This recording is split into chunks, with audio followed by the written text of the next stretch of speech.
Speaking in his weekly radio address after the government's decision to reinstate public sector pay from January 1st, President Mohammad Nasheed has said reducing public sector pay in 2009 was instrumental in getting the Maldivian economy back on track during economic downturn. The government's decision to restore public servant salaries revoked pay cuts introduced by the government in 2009 as a result of the economic downturn. The government cut public sector pay, promising to reinstate the salaries when the national income reached ₹7 billion mark. The president said the whole nation would appreciate the civil servants' sacrifice, noting that it was because they accepted the pay cut that the government was able to get economy back on track. In his first radio address of 2011, the president also underscored the Maldives' graduation on January 1st from the United Nations list of least developed countries. He stated that despite the country's graduation to the middle-income country category, one-third of the population still lived below the poverty line. Continuing in his regard, the president said the government was providing assistance to the people in poverty line, the most vulnerable in the country, through its social security program. President Nasheed said progressing to the middle-income country status would be more beneficial for the Maldives. He stated the government's philosophy was making the country self-sufficient rather than seeking foreign aid as a poor country.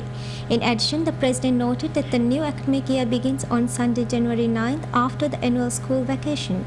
He said the most schools were prepared and in order for the new academic year, although there might be minor difficulties in the beginning.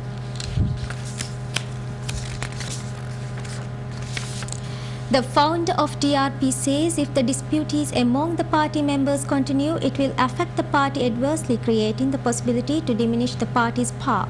He said this while addressing the party members at Kalafan School last night. The meeting, which was held in order to create harmony among the DRP members, continued with high level of security dimensions. DRP's leader Ahmad Tasmin Ali and the member who belonged to his faction did not receive much attention when they joined the meeting. But as soon as Umar Nasir entered the meeting, the whole place became alive with loud applause from the people gathered. He was formerly an executive member of the party. Umar Nasir was terminated from the party over different internal problems within the party.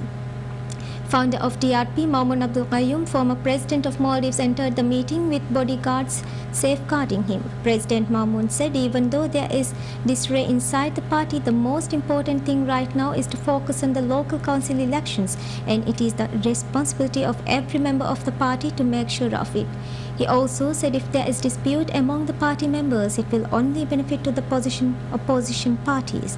While the leader of the DRP, Tasmin Ali, was given a chance to address the party members, the Speaker of Parliament, Abdullah Shahid, did not attend the meeting last night. In order to attend the meeting, ample number of people was gathered. Some people from the Malay Atoll Islands were brought to Malay for the purpose of last night's meeting. Speaking in Kurandu of Flavian Atoll on the government's social security program, President Mohammad Nasheed has said the aim of the program was to ensure that every citizen of the country led their lives with honor and dignity. He said broadening Madana health insurance scheme to include the entire population was aimed at making available healthcare facilities affordable for all, especially the poorest sections and the most vulnerable, in order to safeguard the dignity of the citizens. Acknowledging that the quality of available healthcare was not up to par with people's expectation, he underscored that one-third of the country's population who were below the poverty line could not afford even these inferior healthcare facilities. President said the government pledged to make healthcare accessible and affordable and to establish a social security program to eradicate poverty. Addressing in Kurandu the first leg of the tour of Flavian Atoll that he began his afternoon, the president also highlighted the development programs planned for the development of the island. He revealed that the telemedicine system would be established as Kurandu this year and the work of the island's harbour would begin this year.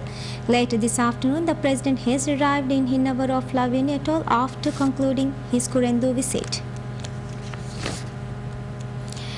President Mohammad Nasheed has said since the government decided to open up the fishing industry to competition, returns the local fishermen received for their daily catch has considerably increased. Addressing the people of Tinadu of Gulf Dal Atoll, the last leg of his tour of southern atolls, the president stated the increase in the price the local fishermen received for their catch was a key pledge of the government. The president underscored that since the government allowed small and medium enterprises to buy fish directly from local fishermen for exports, a kilogram of fish fetched more than Rupiah 10. He noted that kilogram of fish did not fetch more than Rupiah 5 prior to 2008.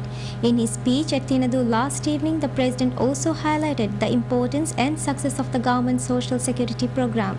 Noting that about one-third of the country still live below poverty line, he said building harbors, sewerage systems or other infrastructures could not develop the country when a large proportion of the country's population could not afford these services.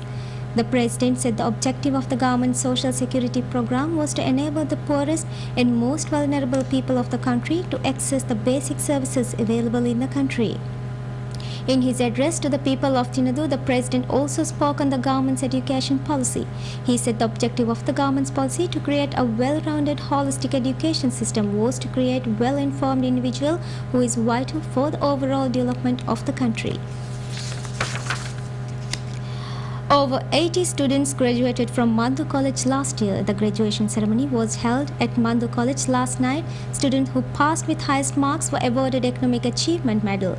Speaking at the ceremony, Chief Guest Attorney General Dr. Ahmad Sawad Ali highlighted the importance of research. He stated that the research helps to discover and interpret the actual factors of an issue, as it is the most systematic method for the advancement of human knowledge on a wide variety of matters of the society. Mandu College Council Chairman Ibrahim Ismail announced that the college will publish its first academic research paper shortly. A memorandum of understanding was exchanged between Mandu College and MNBC to carry out a program on civic education. Mandu College conducts their diploma and foundation programs in different areas including teaching, business administration, IT, humanities and accounting. In addition, the college is all set to commence a bachelor's degree program in teaching starting next semester.